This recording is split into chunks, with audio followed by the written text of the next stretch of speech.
আপনারা কি ভাবছেন যে বিভাজনের রাজনীতি বিজেপি করছে, যে মিথ্যে কথার বলার রাজনীতি বিজেপি করছে, আপনারা কি বিশ্বাস করেন না?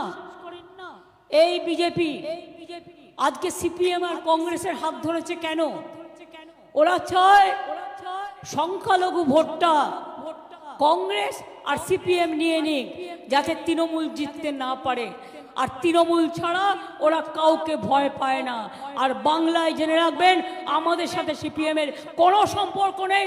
34 বছরের অত্যাচার আমরা দেখেছি। আর কংগ্রেস বাংলায় যেভাবে আমাদের রোজ গালি দেয়, বিজেপির বন্ধু হয়ে বাংলায় কোনো সম্পর্ক নেই। হ্যাঁ, যদি বলেন দিল্লিতে আপনারা জিতে কি করবেন, ইন্ডিয়া জোটকে ক্ষমতায় আমরাই নিয়ে আসবো, জেনে রাখবেন। কিন্তু বাংলায় লড়াইটা তৃণমূল কংগ্রেসের। বাংলায় তৃণমূল কংগ্রেস যত বেশি সিট পাবে, তত বেশি বিজেপির বিরুদ্ধে আমাদের লড়াইটা জোরদার হবে। এই যে বলছে না ইসবার 400 পার, মনে আছে 2021-এ কি বলেছিল এখানে? ইসবার 200 পার, 100ই পার হতে পারেনি, 80 পার হতে পারেনি। আর প্রথম পেজে যে 107টা নির্বাচন হয়ে গেছে, বুক ধরফর করতে করতে শুরু করেছে। লোকে অত বোকা নয়, শুধু প্রচার করে লোককে ধোকা দিলে হবে?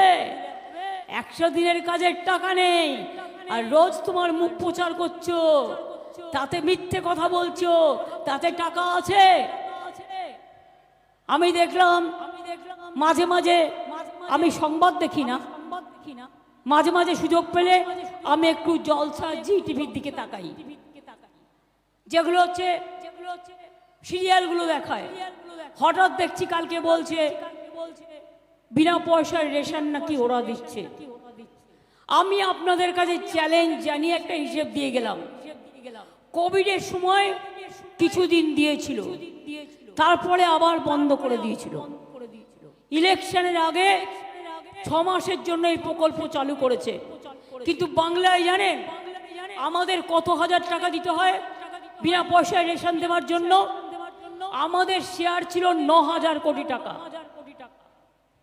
আর ওদের ছিল 7,000 কোটি টাকা।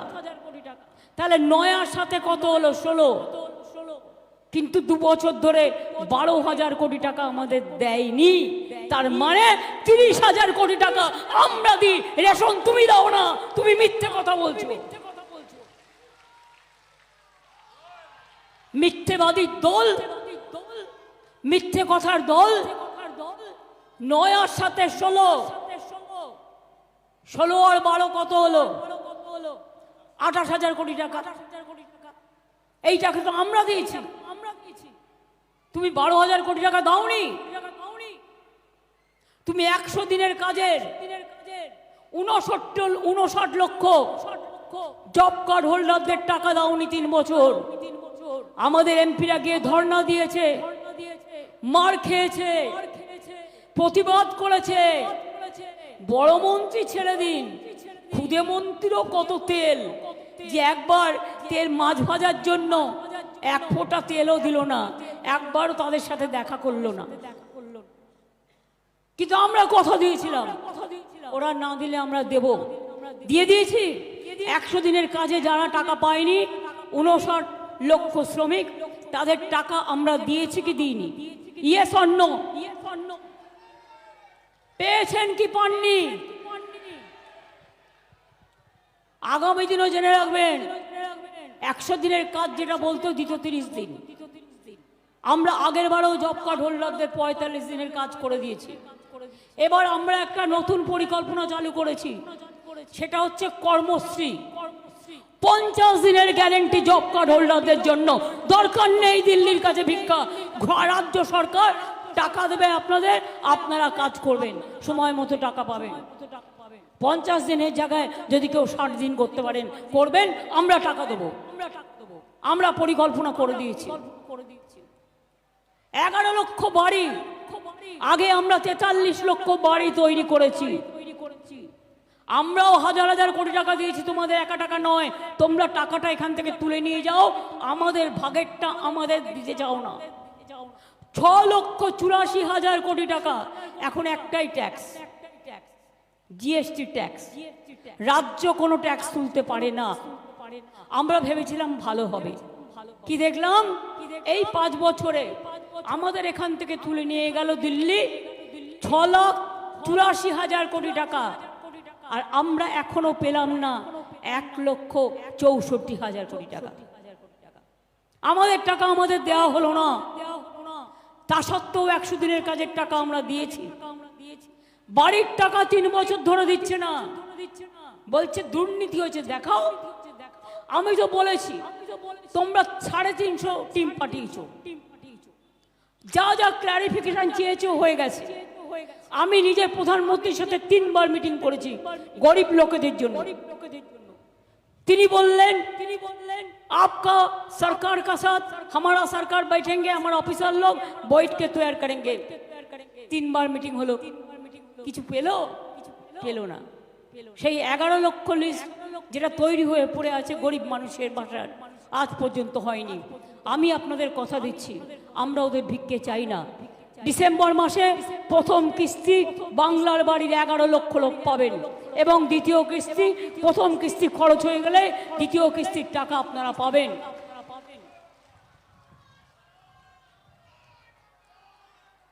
রাস্তাঘাট, পথশ্রী প্রকল্প আমরা করছি না, করছি তো। এক দেউচা পাঁচমি হয়ে গেলেই বুঝবেন বীরভূমে কত লোক আসছে। এবং আর একটা ইন্ডাস্ট্রিয়াল, আমরা 6টা ইন্ডাস্ট্রিয়াল করিডোর করছি, তার মধ্যে আর একটা করা হয়েছে, সেটা হচ্ছে পানাগড় থেকে কুচবিহার, ওটাও কিন্তু বীরভূম হয়ে ঢুকবে। আমরা আর একটা বিকল্প রাস্তা করছি, যেটা হচ্ছে মেদিনীপুরের দাসপুর থেকে জয়রামবাটি কামারপুকুর হয়ে রামপুরহাটের মোরগ্রাম হয়ে একেবারে এটা চলে যাবে বর্ধমানের নতুন গ্রাম হয়ে, ওটা চলে যাবে নর্থ বেঙ্গলের। অর্থাৎ আর একটা বিকল্প রাস্তা আপনাদের জন্য করে দিচ্ছি। এছাড়াও আরো 2,500 কোটি টাকায় একটা প্রকল্প নেওয়া হয়েছে। বন্যা হলে জল জমে যায়, ছোট ছোট সেতুগুলো ভেঙে যায়, সেইগুলো তৈরি করলে আর কিছুদিন লাগবে, কাজ চলছে। হয়ে গেলে বীরভূম জেলা, মেদিনীপুর জেলা, বাঁকুড়া জেলা, সম্ভবত এই জেলাগুলো, হুগলি জেলা অনেক উপকৃত হবেন। এটা দামোদর অববাহিকা যে প্রোগ্রাম আছে, নিম্ন দামোদর অববাহিকা, সেটা হয়ে যাবে। সুতরাং আপনাদের এখানে বাইরে যাওয়ার প্রয়োজন নেই, চাকরির অসুবিধে নেই।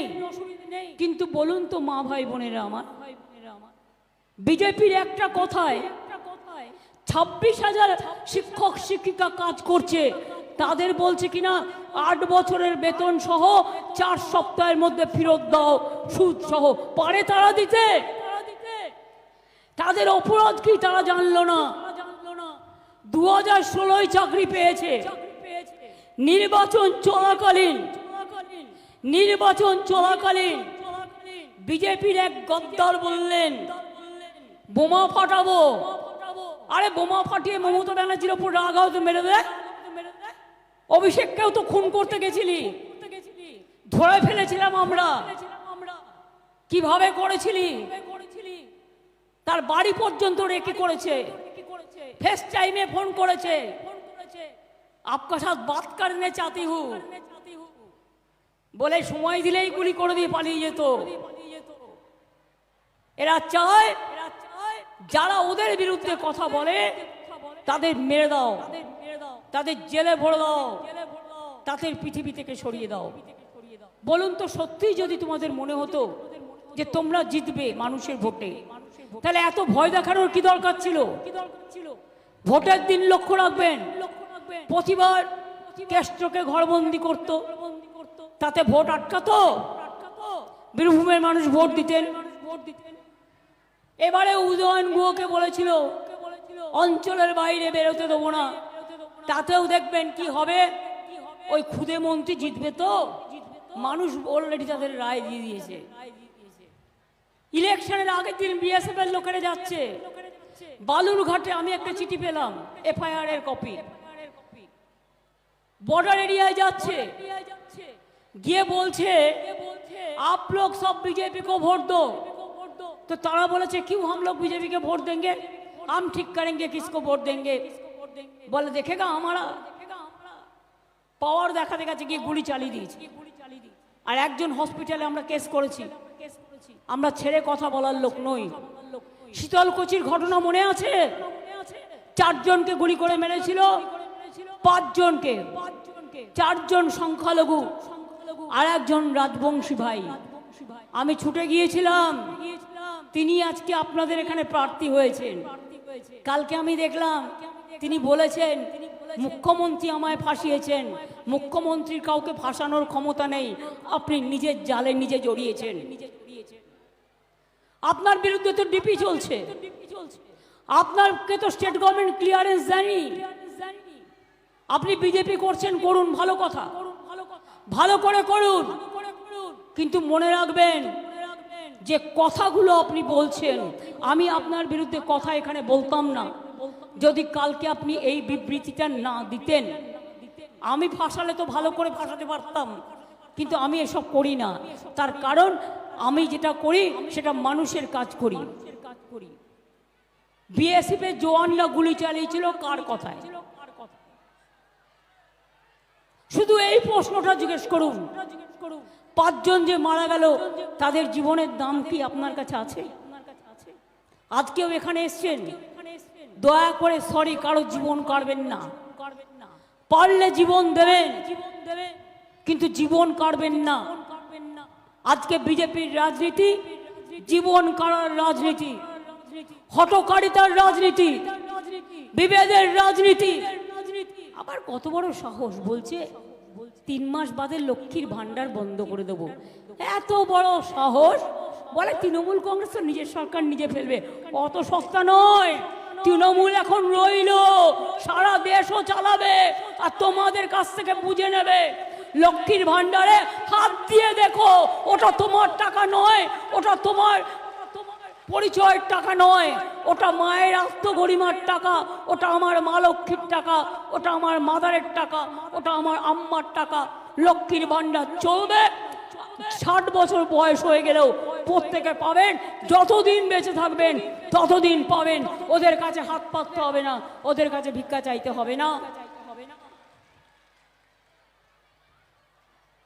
পরিষ্কার বলে যাই বিনা পয়সায় রেশন পাচ্ছিলেন পাবেন স্বাস্থ্যসাথী 5 লক্ষ টাকা পাবেন লক্ষ্মীর ভান্ডার পাচ্ছিলেন পাবেন ঐক্যশ্রী পাচ্ছিলেন পাবেন ইমাম মুয়াজ্জিমরা সম্মানিত পাচ্ছিলেন পাবেন পুরোহিতরা যারা পাচ্ছিলেন পাবে লোকপুরা শিল্পীরা যা চলছিল চলবে কৃষকদেরও 10,000 টাকা করে আমরা দিই বছরে সাহায্য করবার জন্য তারাও পাবেন মনে রাখবেন কৃষকদের জমির ক্রপ ইন্স্যুরেন্সের টাকা বিনা পয়সায় করে দিই আমরা এর জন্য আমাকে বছরে প্রায় 1,000 টাকা কোটি টাকা খরচা করতে হয় কৃষকদের জমি মিউটেশনে কোনো টাকা লাগে না